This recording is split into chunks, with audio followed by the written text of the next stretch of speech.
Pour cette série d'épisodes dédiés à l'histoire de la guerre de la conquête en Amérique, la chaîne YouTube Le Prof d'Histoire vous présente les événements et les batailles qui seront déterminants pour l'avenir de la Nouvelle-France et la présence française en Amérique du Nord.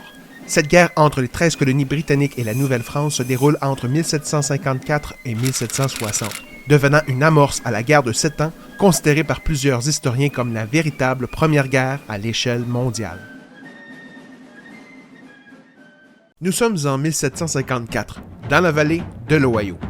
L'assassinat de l'officier canadien Joseph Coulon de Jumonville par l'officier britannique George Washington choque l'opinion publique. Pour venger la mort de son frère, représentant de la couronne de France dans la région, Louis Coulon de Villiers retrouve Washington et ses 400 hommes au fort Nécessité. Les 500 hommes que commande Louis Coulon de Villiers gagnent la bataille après 9 heures de combat sous la pluie. Les 200 survivants britanniques sont renvoyés avec Washington vers la colonie anglaise de Virginie, humiliant son gouverneur Robert Dinwiddie qui cherche à s'approprier la région de l'Ohio pour y faire du commerce de fourrure. Les politiciens et les marchands des 13 colonies vont écrire des requêtes et des plaintes au gouvernement de Londres. Ils demandent la présence des forces armées supplémentaires pour se défendre contre la présence militaire franco-canadienne de la vallée de l'Ohio. Elles étaient alors défendues par des volunteers, armés et payés par les colonies anglaises.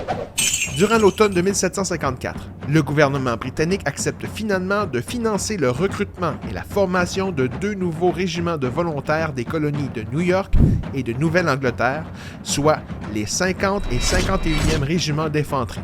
Chacun de ces régiments seront composés de 700 soldats, pour finalement atteindre un total de 1000 soldats durant cet hiver.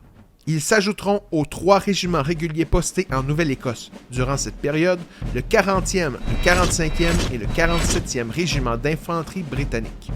De plus, au mois d'octobre 1754, le gouvernement de Londres envoie des troupes régulières. Ce sont les 44e et le 48e régiments d'infanterie de 700 hommes chacun équipés d'artillerie de campagne, soit un train d'artillerie comprenant 6 canons légers de boulets de 6 livres, 4 canons légers de boulets de 12 livres et de 4 howitzers avec toutes les munitions nécessaires. Ces 2 régiments qui traversent l'océan Atlantique seront accompagnés par leur commandant, le major général Edward Braddock. Le plan du gouvernement anglais s'appuie essentiellement sur l'importante supériorité numérique de ses troupes en Amérique. 4 fronts permettront de disperser les attaques contre les Français qui devront diviser le peu d'effectifs qu'ils ont pour protéger l'immense territoire. Les forces britanniques présentes en Nouvelle-Écosse devront sécuriser la région en s'emparant des forts français de Gaspereau et de Beauséjour pour réussir à prendre plus tard la forteresse de Louisbourg. Une autre partie des troupes devront remonter le lac Champlain et emprunter la rivière Richelieu pour se rendre à la vallée du Saint-Laurent. Un autre front doit synchroniser une série d'attaques contre les forts français du lac Erie et Ontario pour sécuriser les Grands Lacs. Finalement, c'est sous la supervision du général Braddock que la vallée de l'Ohio et ses forts français seront conquis par l'imposante force militaire britannique. Le général Braddock et les 44e et 48e régiments d'infanterie arrivent en Amérique en mars 1755. Dès qu'il arrive en Virginie, Braddock choisit George Washington comme aide de camp et organise la contre-attaque contre les forts franco-canadiens de la vallée de l'Ohio. Au mois de mai 1755, Braddock fait rassembler les régiments des volontaires américains et les régiments de soldats réguliers avec leur artillerie au fort Cumberland, à Wills Creek. De plus, il y fait parvenir de l'équipement de campagne, des munitions, des provisions et des hommes supplémentaires pour que certains régiments atteignent 1000 soldats. Cependant, le manque d'organisation des colonies fait retarder les livraisons et le départ des forces britanniques du général Braddock est retardé au 30 mai. Ils n'avanceront que de 3 à 6 km par jour dans les forêts sauvages d'Amérique, car les 200 wagons de bagages et canons tirés par les 900 chevaux s'enlisent sur les chemins accidentés. Les canons et les chariots les plus lourds doivent être tirés par des attelages de 7 à 8 chevaux dans les forêts denses et montagneuses des Appalaches.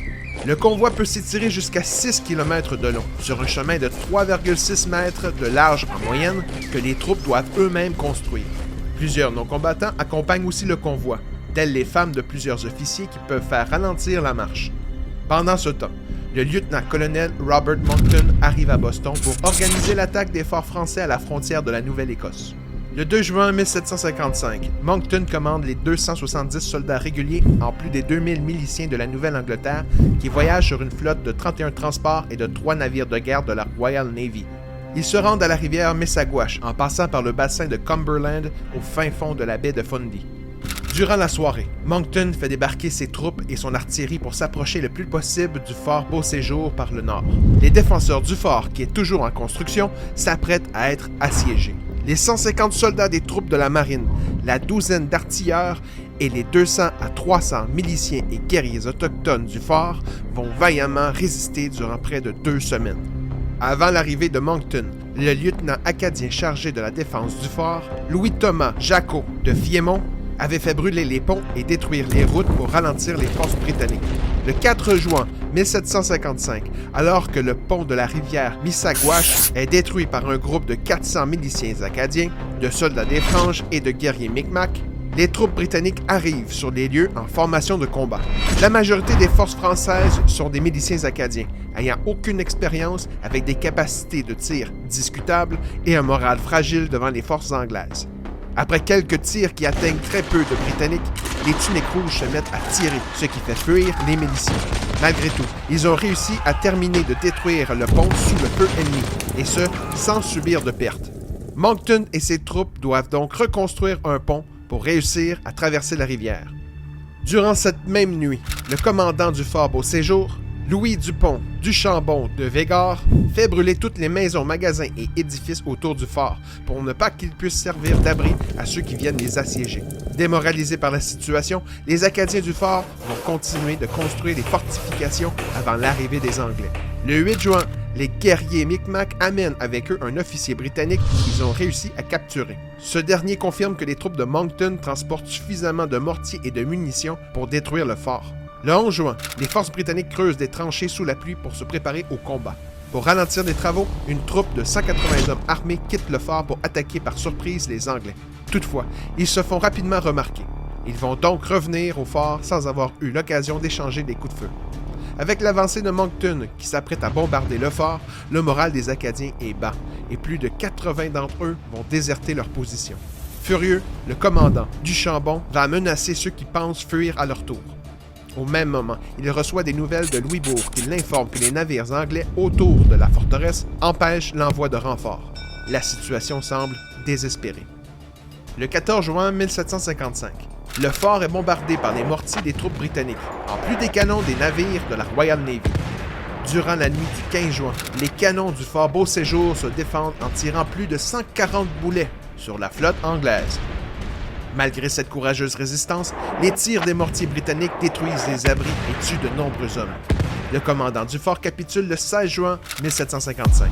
Le lendemain, les forts Gaspereau et Jemseg sont abandonnés par les forces françaises qui cèdent la frontière de la Nouvelle-Écosse aux Britanniques qui sont maîtres de la région et du peuple acadien qui s'y trouve. Les Acadiens francophones de la Nouvelle-Écosse avaient promis la neutralité dans un éventuel conflit. Or, ayant participé à la défense du fort durant les combats, cette neutralité est remise en question par les autorités britanniques. Perçue comme une menace acadienne par le lieutenant-gouverneur Charles Lawrence, les forces britanniques de la région, menées par le lieutenant-colonel Monckton, devront déporter les familles acadiennes vers d'autres territoires britanniques, sans l'accord de Londres. Ce tragique événement, aussi appelé le Grand Dérangement, vise à faire disparaître le peuple acadien par un véritable génocide culturel par l'acculturation et par l'assimilation des Britanniques dans les 13 colonies.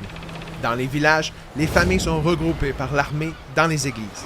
Ils sont informés de leur sort, puis amenés sur les plages où des familles entières sont divisées, puis déportées vers différentes destinations pour ne plus jamais se revoir. En tout, ce sont plus de 12 000 Acadiens qui seront déportés, en plus de leurs maisons brûlées et de leurs terres confisquées.